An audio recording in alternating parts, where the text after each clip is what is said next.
Le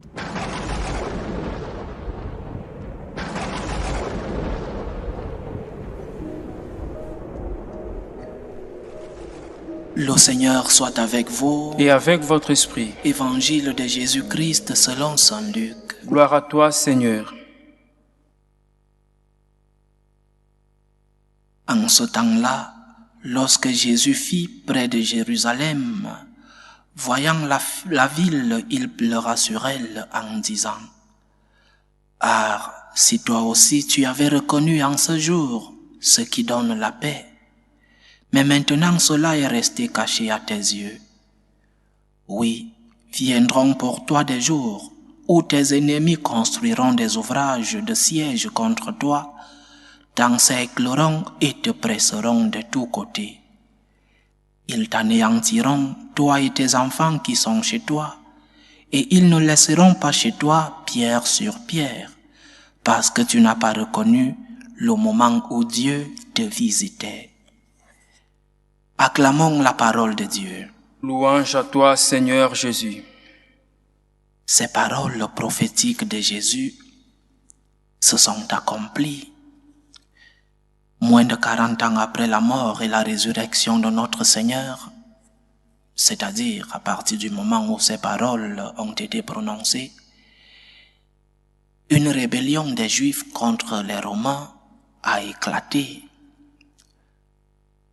Les Juifs ont eu quelques victoires au départ, mais ensuite est arrivée la grande force de l'armée romaine qui a assiégé Jérusalem et a rasé la ville en détruisant le temple. Une prophétie accomplie. On parle d'1 million de morts parce que cela a coïncidé avec le temps de la Pâque et la ville était pleine de pèlerins. On parle de centaines de milliers d'esclaves emportés.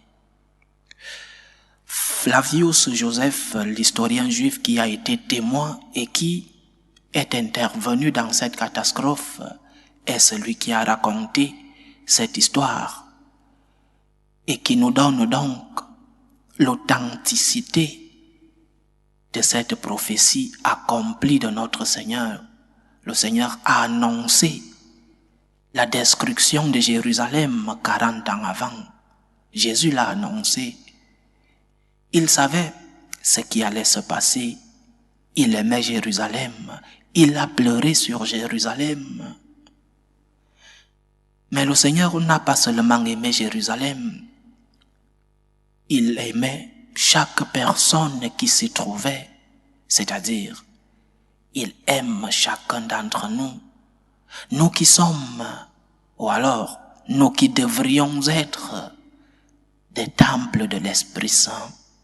Il pleure. Il pleure parce que parfois nous ne reconnaissons pas sa présence dans nos vies. Il pleure parce que parfois nous ne reconnaissons pas sa main dans nos vies. Il pleure parce que beaucoup de fois nous avons expérimenté l'amour de Dieu dans nos vies et nous ne sommes pas reconnaissants pour cet amour que nous avons reçu de lui. Le Seigneur pleure.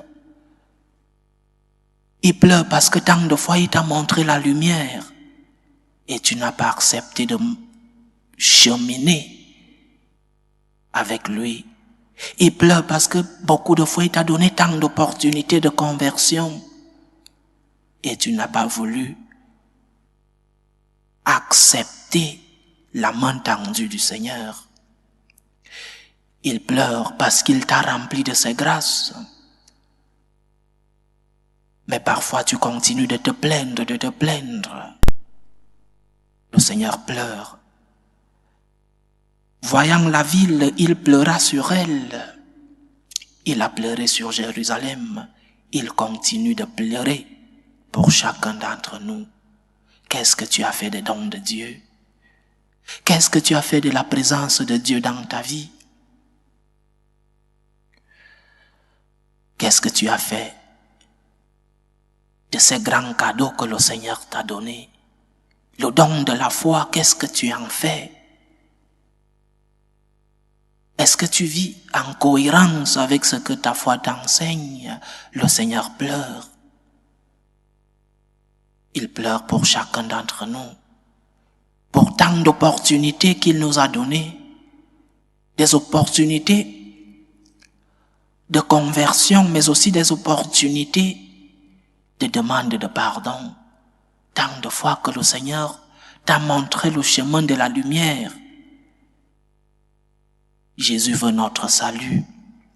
Il n'est pas venu pour condamner le monde, il est venu pour le sauver. Et s'il veut que nous l'aimions, ce n'est pas parce que nos bonnes œuvres, nos louanges ou même nos remerciements lui font du bien. S'il veut que nous l'aimions, s'il veut que nous aimions les autres, s'il veut que nous le remercions, s'il veut que nous le louons, c'est pour notre bien. Parce que, chers frères et sœurs, la louange que nous donnons au Seigneur, c'est pour notre propre salut. La gratitude envers le Seigneur, c'est pour sauver nos âmes. Il ne cherche rien pour lui-même. Il a tendu la main pour te sauver. Le Seigneur, comme on dirait au quartier, ne gagne rien. Il ne gagne rien parce que tu lui rends gloire. Qu'est-ce que le Dieu Tout-Puissant peut tirer de nos actions de grâce? Qu'est-ce que le Dieu Tout-Puissant peut tirer de nos remerciements? Il est l'amour infini, il est le Tout-Puissant. Mais parce qu'il t'a créé par amour, il veut te sauver par amour. Il t'a tendu la main, reçois la main du Seigneur. Reçois la main tendue de ton Dieu. Ne fais pas pleurer le Seigneur pour toi. Ne rends pas triste notre Seigneur. Il veut que tu ailles à lui pour ton bien, pour ton salut. Mais comme il t'a créé sans toi, il ne te sauvera pas sans toi, nous dit saint Augustin. Dieu qui t'a créé sans toi ne te sauvera pas sans toi. Tu dois collaborer avec la grâce de Dieu. Tu dois collaborer pour ton propre salut. L'amour infini de Dieu, c'est pour notre bien. Il est l'amour pur. Laisse-toi donc sauver. Laisse-toi aimer par Dieu. Laisse-toi embrasser, laisse-toi consoler. Laisse-toi guérir par Dieu. Pour que quand le moment arrivera, le moment de ta rencontre avec lui, qu'il ne te dise pas que tu as perdu l'opportunité comme il a dit à Jérusalem. Jérusalem, Jérusalem. Il ne restera que pierre sur pierre.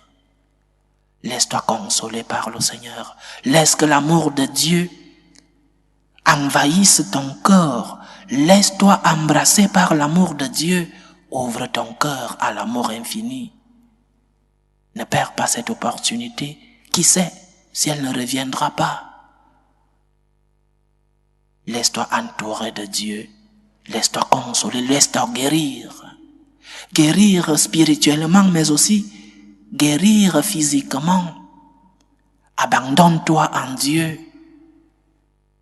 Parfois, il te montrera un chemin compliqué, mais ce sera toujours pour que tu arrives au bon chemin.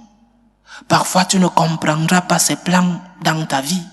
Abandonne-toi en lui. Abandonne-toi en ton Seigneur. Il est l'amour infini. Il t'a créé par amour. Il veut te sauver par amour. Que la voix du Seigneur envahisse nos vies. Que son message pénètre nos cœurs.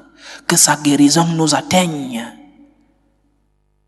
Que sa consolation nous fasse nous relever dans nos moments de tristesse.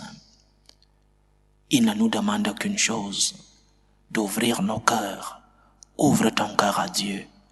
Ouvre les portes de ta vie à ton Créateur. Ouvre les portes de ta vie à celui-là qui t'aime.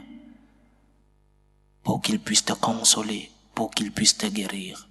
Que le Seigneur continue de nous aimer. Loué soit Jésus-Christ. À jamais.